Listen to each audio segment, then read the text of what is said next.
probe tuner. Now we have one here, and this is a Yamaha, and many companies make them, but what this allows you to do is tune without having to hear the bass. You can just tune visually. This is a chromatic tuner, and you don't have to adjust anything. So we take a look at it, and we see that we hit the note, and we wait till it is centered over the blinking dot. And it varies from tuner to tuner, and sometimes it wavers a little bit, but as long as it's just over the center, the bass is in tune. So you tune each note with the open string, and it's a good idea in the studio to have your tuner, for instance, coming out of the output of your amplifier or out of the output of your direct box, so that it stays in line and you can glance over at it from time to time and make sure your notes are in tune. And another good thing to do is to, say for instance, play one note and make sure that one note is in tune across the bass. For instance, we'll play the E on the G string, E on the D string, E on the A string, and the low E on the E string, E on the B string.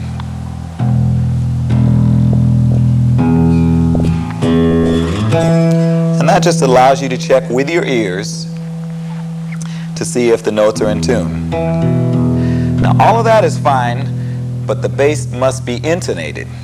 And by intonated we mean that the string length is long enough or short enough so that when you play the harmonic at the 12th fret and the actual note at the 12th fret, they're both equally in tune with each other.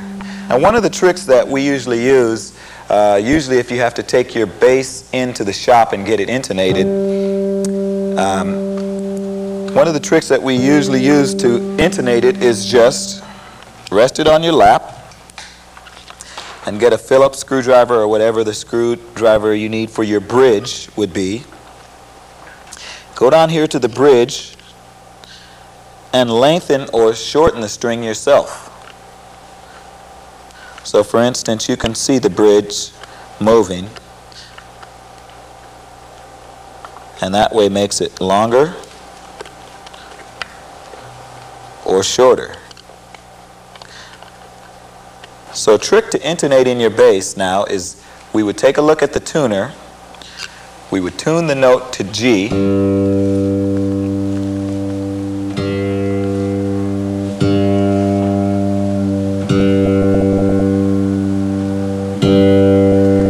get the G centered on the tuner, then we'd play the harmonic, make sure that was centered. Then we'd hit the note.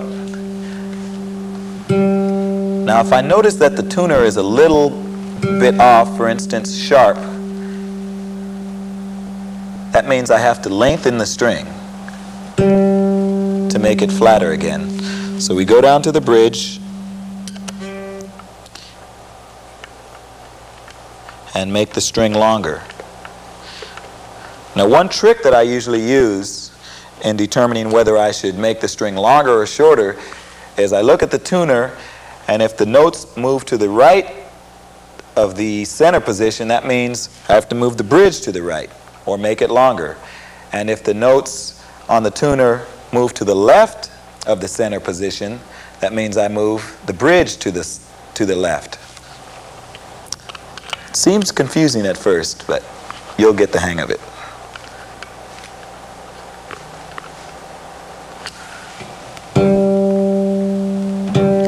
So now we look at our tuner. We hit the note, we hit the harmonic, and we hit the actual note. And the two sound in tune with each other.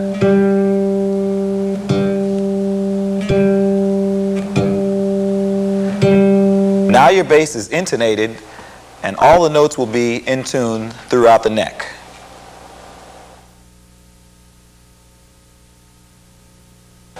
Nathan, the first thing I want to ask you is, how long have you been playing bass? I've been playing now for about 18 years. 18 years, yeah. What influenced you the most? Why play bass? Well, At the time I looked, and it only had 4 strings on it, so that seemed Okay. easier than guitar. So Well, you got me fooled. There's 5 on the one you're playing. there's How come a 5 at the five-string moment. bass? Well, I think it's evolved to 5 at the in this day and age. Give you that extra edge and get that. You have a low B below Low D. B, yeah. So instead of tuning down all the time, I can play with the same type of tuning and have the low B. Now, do you play upright bass too? I do play upright bass as well. I studied that in college and high school, and played in symphony orchestras. What Oh, have so you. you do a lot of bowing technique and that Yes, too? I have. Not lately, though. No? Well, how did you get into actually playing electric bass? Did you play in bands, or what started it all off? I think the first electric bass I ever picked up was in church. Oh. And my brothers and I used to have a group that played for folk masses in the Catholic Church in San Diego. And they played guitar, and I was kind of tagging along, and I saw a bass there and picked it up and fell in love with it immediately. Wow, that's great. How did you get into top 40 bands after that, or commercial bands? Yeah, from there I went on to play in school bands and the stage band, jazz ensemble, and then the garage bands. Well, speaking of jazz ensemble, did you get into reading music? I You did. mentioned the upright bass, and Yes, actually my first instrument was cello, so I had to learn how to read. That was in junior high school, and when I got to high school, I discovered the bass and had to learn how to read for the jazz band and the different academic groups that I was in. yeah. So I guess that's helped you a lot in studio work, where you can apply that reading. of Absolutely, course. absolutely. It's a must for any kind of studio work where you're not in a band and don't already know the song before you go in. Instead of just playing grooves and things that you already know. Right. In fact, speaking of that, when you got into playing bands, I mean, what were the most memorable bass lines and the most influential people in your life as far as bass players were concerned? Well, when I started, one of the first bass lines I learned was Yeah.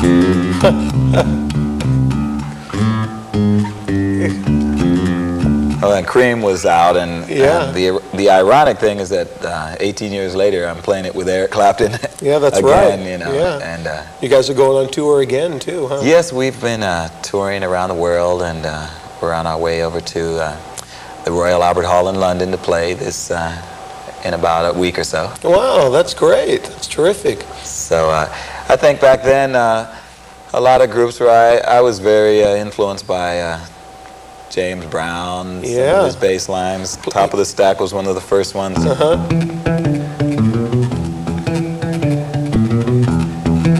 Yeah. And a lot of the Motown grooves. What kind of things? Yeah.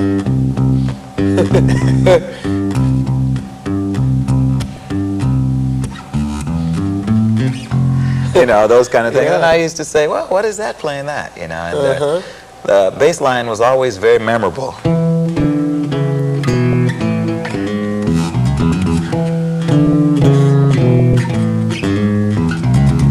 You know, and the list goes on and on. So Yeah. What about like funk and things like that? Is there anything real? I listen to, well, there are a lot of funk groups out. Cool in the Gang, Earth, Wind and Fire was one of my favorites. Verdine White, one of my Tower favorite. Power, Tower Power, their bass line.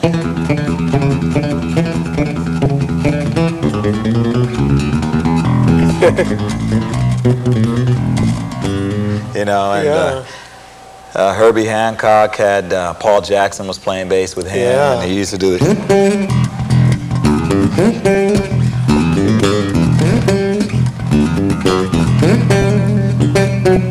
You know, he was one of the first founders of the Trills. Yeah. I know you mentioned earlier in some of the lessons about Chuck Rainey, too. Is there anything that sticks out about Chuck? Chuck Rainey, everything he did was... You know, he used to play great things on all the Steely Dan records, Aretha Franklin. Yeah. You know, all the double stops, and Yeah. he was the king of those kind of licks. I remember one of the first bass lines I ever learned was a song called Reverend Lee by